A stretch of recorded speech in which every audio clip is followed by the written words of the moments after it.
안녕하세요. 우리 친구들 반갑습니다. 선생님은요? 신지현 선생님이에요.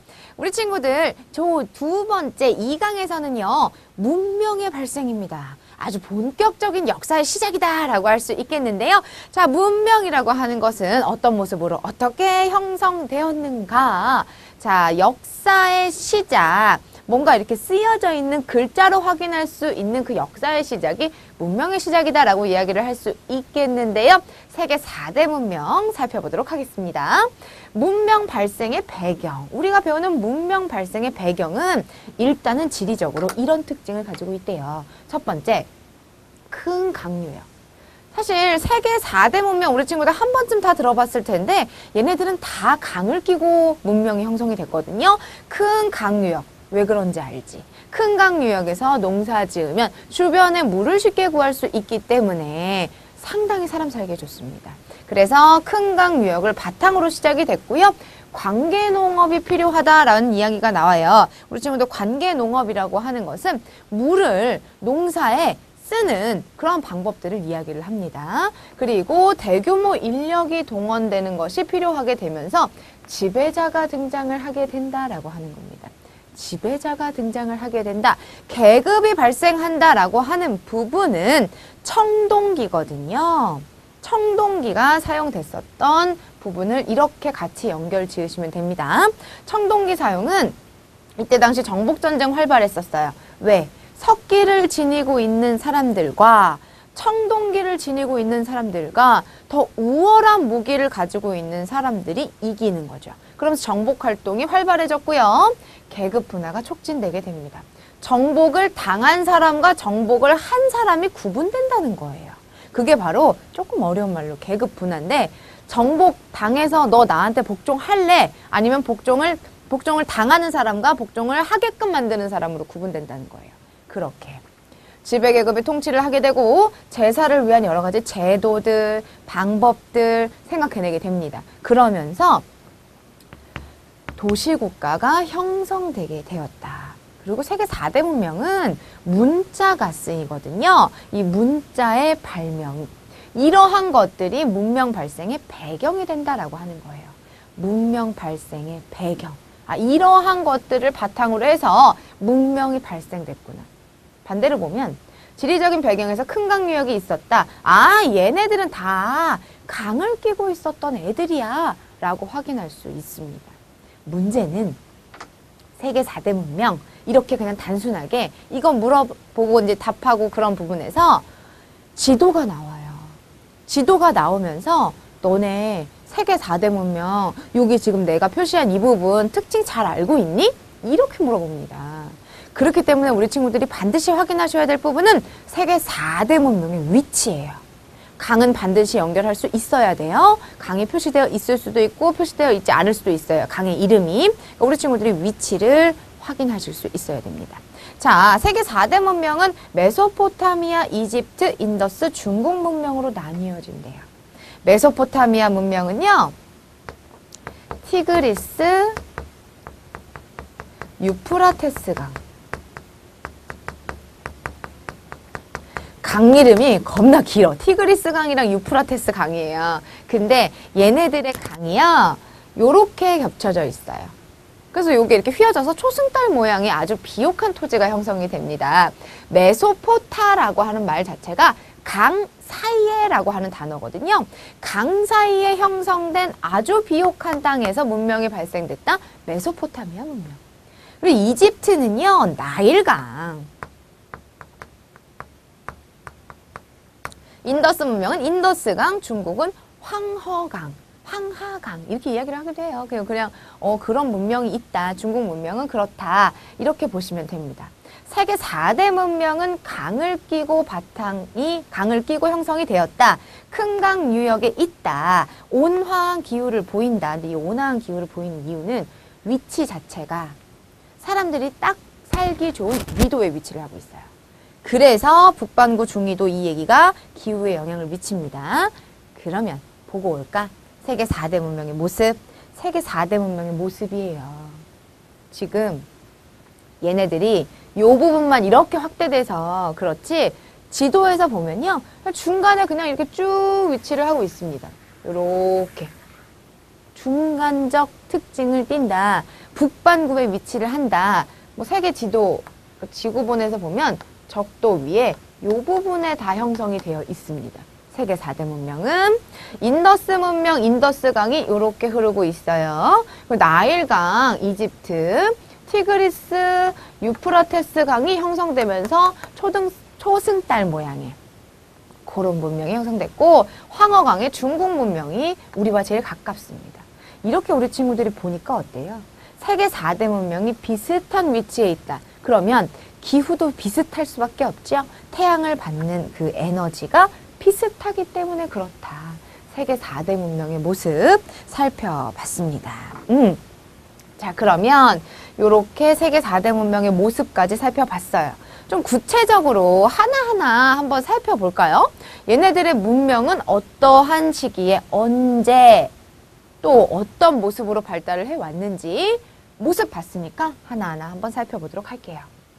메소포타미아 문명입니다. 메소포타미아 문명이 이제 최초의 문명이다라고 할 수 있겠는데요. 이 메소포타미아 문명은 앞에서도 이야기를 했지만 티그리스강, 유프라테스강을 중심으로 문명이 펼쳐집니다. 강이 하나만 있어도 문명이 형성이 되는데 강 2개가 이렇게 표시를 하고 있으니 이 지역은 상당히 비옥한 토지를 가지고 있다라고 하는 것을 확인할 수 있습니다. 그리고 뭐 지구라트, 요건 신전이거든요. 우리 친구들 모습 보여주겠지만 신전, 태음력은 달의 움직임으로 달력을 썼다라고 하는 거예요. 이건 우리 친구들이 지금 쓰는 그 달력, 오늘 날짜 이야기하는 거 말고 그 밑에 달력에 작은 글자 써져 있는 거 있어요. 그게 음력이거든요. 그것을 채택해서 썼다라고 하는 거. 60진법은 우리가 지금 쓰고 있는 게 10진법이에요. 10개 되면 하나 올라가는 거. 근데 60진법은 60개 되면 하나 올라갑니다. 시간처럼. 60초 올라가면서 1분 되죠? 60분 하면 이제 올라가서 1시간 됩니다. 그런 식으로 60진법을 썼다라고 하는 것. 그리고 이제 쐐기 문자 모습 나와요. 쐐기 문자. 요렇게 우리 친구들 발달이 됐는데요. 지형적인 특징에서 개방적 지형이라는 모습이 보이는데 문명에서 얘네들은 어떤 모습인지 또 어떻게 발달했는지 한번 보도록 할까요? 문명 보면요. 신전부터 모습 한번 볼게요. 지구라트의 모습입니다. 우리 친구들 이 지구라트 뭐야? 수메르인이 흑벽돌로 이렇게 세운 신전입니다. 신전의 모습이라는 거. 지구라트. 종교적인 특징을 가지고 있었던 문명이었다. 라고 하는 부분을 확인할 수 있고요. 그 다음에 쐐기 문자예요. 이 쐐기 문자는 이렇게 진흙판에다가 글자를 이렇게 갈대펜 같은 걸로 이렇게 쓰는 거예요. 그리고 말리면 그거 그대로 보존할 수 있죠. 쐐기 문자. 무슨 문명? 메소포타미아 문명. 우리 친구들이 이러한 유물, 유적 이러한 부분들이 나왔을 때 걔네의 문명을 연결할 수 있어야 돼요. 역사는 흐름이니까. 요거 보고 반드시 확인할 수 있어야 됩니다. 자, 그럼 다시 가서 지구라트라고 하는 신전이 있었다라고 하는 것. 또 태음력 썼다. 60진법 60개 되면 올라간다. 또 쐐기 문자 썼다라고 하는 것. 세계 4대 문명에서 문자 사용하게 되었다.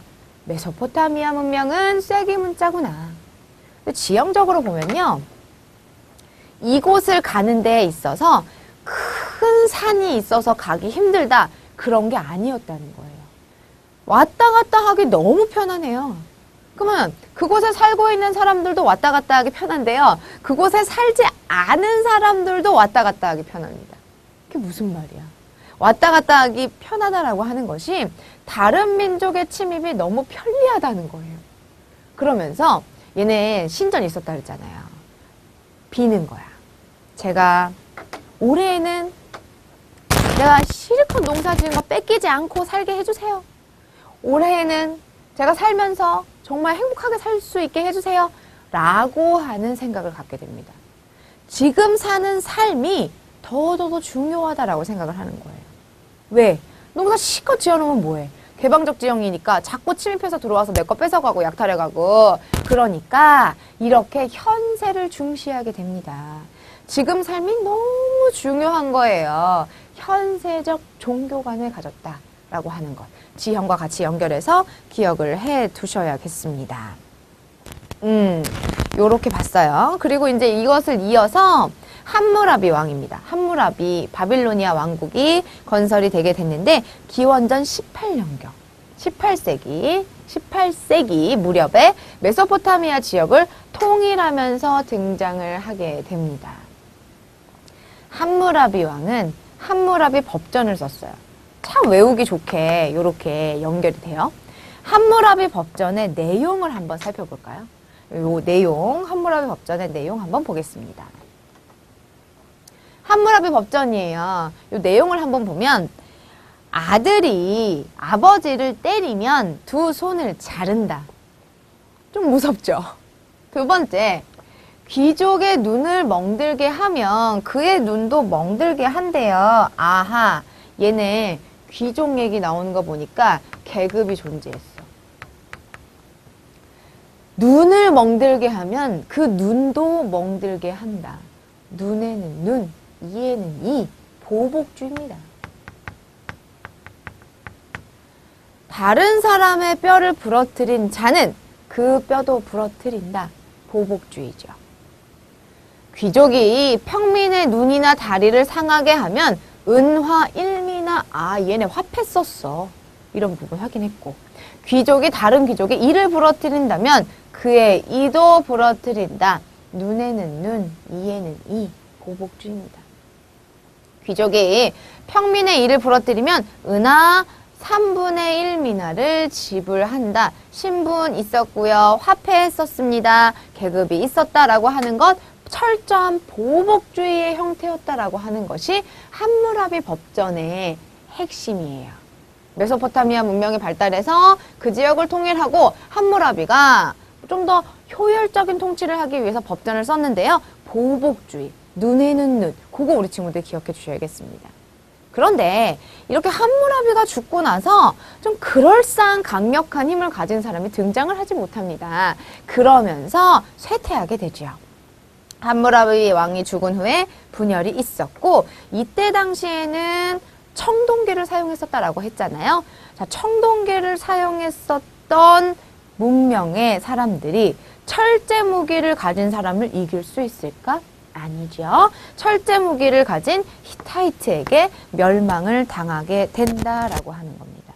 함무라비 법전에서 우리가 확인할 수 있는 부분 다시 한번 정리하면 얘네는 계급사회였고 보복주의였다라고 하는 것을 확인할 수 있습니다. 자, 이렇게 봤고요. 이제 또 이어서 보면 네 번째 유형입니다. 이집트 문명과 페니키아, 그 다음에 헤브라이 나오는데요. 이집트 문명 어떤 모습인지 나일강, 그 다음에 뭐 그림 이렇게 확인해 볼 텐데요. 자, 내용 먼저 보고 그림 보도록 할게요. 자, 이집트 문명입니다. 이집트 문명은 어디에서? 나일강 유역에서. 나일강이라고 하는 강 자체가 좀 주기적으로 넘쳤어요. 주기적으로 넘치다 보니까 농사를 지을 때 강의 물이 어떤 때는 여기까지 이렇게 흘러내기도 하고 또 어떤 때는 여기까지 이렇기도 하고 주기적으로 넘치다 보니까 여기는 사실 토양의 질이 굉장히 좋아요. 여기서 농사를 짓는 거예요. 그러면 이 나일강이 처음부터 어느 주기로 넘치는지를 알았을까? 아니죠. 언제 넘치는지, 얼만큼 넘치는지 하나하나 조사하고 공부하기 시작합니다. 그러면서 이집트 문명은요, 참 화려한 문명을 꽃피웠어요. 나일강 때문입니다. 나일강 유역이 정기적으로 범람하고 주기적으로 넘치게 되면서 언제 농사를 지어야 물로 피해를 받지 않을까 하면서 정말 많은 이러한 학문들이 발달할 수 있게 되었다. 이게 나일강 때문이었습니다. 그리고 환경에서 보면 폐쇄적 지형이라고 했는데요. 앞에 메소포타미아 문명에서는 개방적 지형이라고 했어요. 그래서 올 한 해 내가 지금 사는 삶에서 어려움 없이 살 수 있게 해주세요 라고 하는 바람을 펼쳤다면 이집트 문명은 좀 다릅니다. 폐쇄적이에요. 그래서 특별히 외부의 침입이 없었어요. 그러면서 굉장히 안정적인 문명을 꽃피웠고 사람들의 생각도 안정적이에요. 생각이 많아져. 나 죽고 나면 어딜 가지? 이런 생각을 하게 되는 거예요. 내세적 종교관을 갖게 됩니다.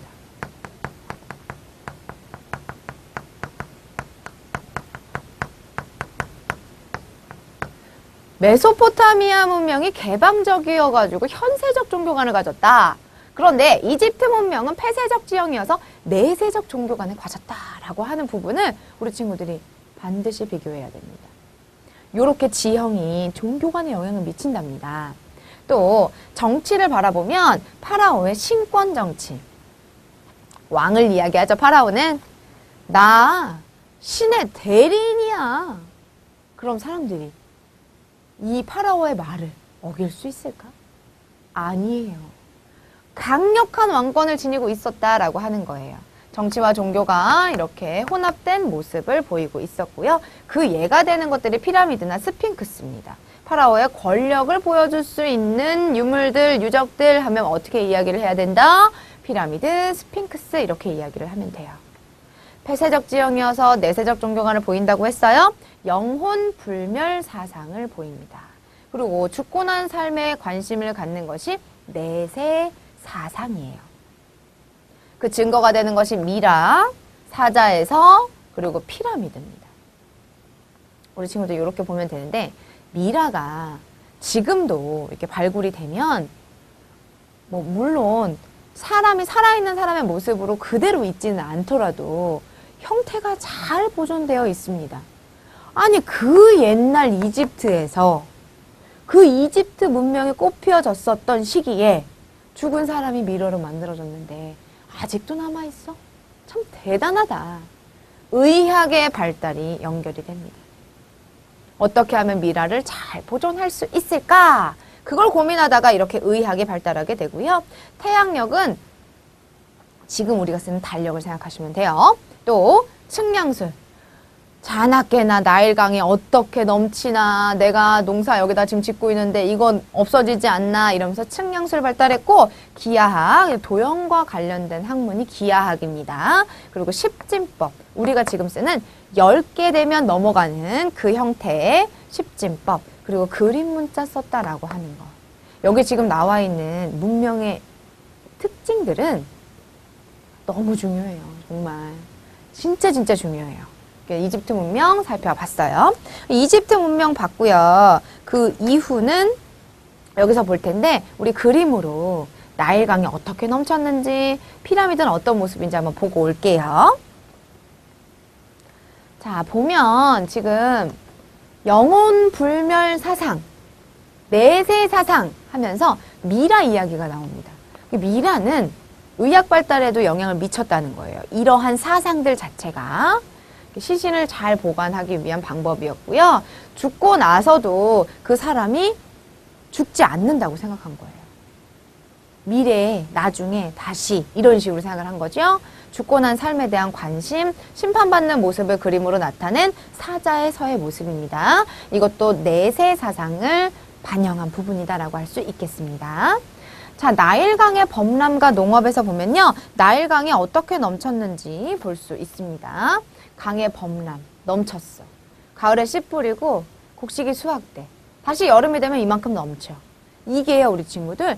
이거를 알아내기 위해서 여러 가지 학문과 사상이 발달하게 된 거다. 나일강이 그런 역할을 했다. 이집트 문명에서. 그 부분 우리 친구들 확인하시면 되겠습니다. 다음은 우리가 이제 그 문명까지 봤으니까 이집트, 페니키아와 헤브라이의 모습입니다. 비옥한 초승달지대 들어본 적 있죠? 메소포타미아 문명입니다. 메소포타미아 문명 나와 있고요. 이집트, 그리고 페니키아인이 거주하고 있는 공간, 그 다음에 비옥한 초승달지대, 바빌로니아, 히타이트 우리 친구들 봤죠? 메소포타미아 문명을 멸망시킨 철제 도구를 가지고 있었던 애들. 그리고 헤브라이와 페니키아 한번 살펴보도록 하죠. 페니키아랑 헤브라이는 우리 친구들이 어떻게 기억을 해두셔야 되냐면 특징을 하나씩만 짚어서 기억을 해두시면 돼요. 히타이트 철제 무기였어요. 비슷하게 연결해서 기억해 주시면 되는데 페니키아는 기원전 1200년경 지중해 지역을 중심으로 이렇게 형성이 됩니다. 지중해에서 왔다 갔다 하면서 무역으로 돈을 벌었었는데요. 그러면서 식민지 건설을 하게 됐죠. 이때 당시에는 잘 나갔었어요. 무역을 하면서 누구한테 얼마, 누구한테 얼만큼 이러한 것들을 다 적어야 되잖아요. 그러면서 형성된 게 바로 이 문자입니다. 표음 문자가 그리스에 전달되게 되면서 나중에 알파벳의 기원이 돼요. 얘 때문에 우리가 영어 공부를 하는 거야, 지금. 알파벳의 기원 누구라고요? 페니키아입니다. 다음에 헤브라이는요. 팔레스타인 지방에서 기원전 1000년경에 시작된 국가인데요. 요거 보면 종교적인 특징 하나만 기억하시면 돼요. 여호와를 숭배하는 유일신 사상이 유대교인데요. 요거 때문에 크리스트교와 이슬람교에 영향을 미치게 됩니다. 이거 하나만 기억하시면 돼요. 페니키아 표음 문자 알파벳, 헤브라이 유대교 유일신 믿는 사상이 이렇게 종교적으로 연관이 되어 있다라고 하는 부분을 기억하시면 됩니다. 와, 우리 이번 강의에서 중요한 부분 짚고요. 문제 풀러 갈게요. 자, 문명의 발생의 배경은 이러한 배경으로 문명이 발생됐다. 세계 4대 문명은 위치, 지도를 같이 기억을 해두시면 됩니다. 세계 4대 문명은 이런 특징을 가지고 있어요. 첫 번째, 최초 문명 메소포타미아 문명인데요. 여기 나와 있는 이 문명은 특징이기 때문에 반드시 기억을 해두셔야 되고요. 개방적 지형이라는 것도 같이 기억해 주세요. 히타이트 하면 철제무기라는 것도 연결하셔야 됩니다. 다음은 이집트 문명입니다. 얘는 폐쇄적 지형이죠. 그래서 내세적인 종교관을 가졌다라고 하는 것, 그리고 이 종교에서는 그 지형과 연관돼서 이렇게 내세사상, 영혼불멸, 사람이 죽어도 영혼은 죽지 않는다 라고 하는 것, 그 증거가 되는 것들이 이런 것들이 있고 여기 있는 문명은 특징이기 때문에 반드시 기억을 해주셔야 되는 부분입니다. 페니키아 하면 표음 문자 알파벳의 기원이었고요. 헤브라이 하면 팔레스타인 지방에서 유대교, 그들이 크리스트교랑 이슬람교에 영향을 미쳤다라고 하는 부분으로 기억하시면 되겠네요. 문제 볼게요. 우리 친구들 이번 시간 정리한 부분 자 문제로 확인해 보도록 하겠습니다. 다음에서 설명하는 문명의 위치로 옳은 것은 무엇일까요? 라고 지금 이렇게 지도가 나와 있어요. 그러면 우리 친구들이 보기 한번 보도록 할까요? 자, 보기입니다. 태음력과 60진법, 쐐기 모양의 문자를 사용하였다. 쐐기 문자죠. 그리고 지구라트라는 거대한 신전을 건설하였다라고 해요. 그건 우리 친구들이 지도로 확인을 해보는 부분인데 가가 무슨 문명이지? 이집트, 나는 메소포타미아, 다는 인더스입니다. 그럼 우리 친구들이 라는 중국 문명, 이 문명을 우리 친구들이 표기할 수 있어야 되는데 얘네는 뭘 얘기하는 거예요? 그렇죠? 메소포타미아니까 2번의 나 지역을 확인하시면 됩니다. 문명의 특징 물어보는 문제 살펴봤고요. 자, 이렇게 6번은 2번이 답이네요. 다음 오리엔트 문명을 비교했습니다. 오리엔트 문명을 비교한 표인데 요게 잘 정리가 되어 있더라고요. 그래서 우리 친구들이 메소포타미아 문명과 이집트 문명은 이런 식으로 구분해서 확인하시면 되는 문제입니다.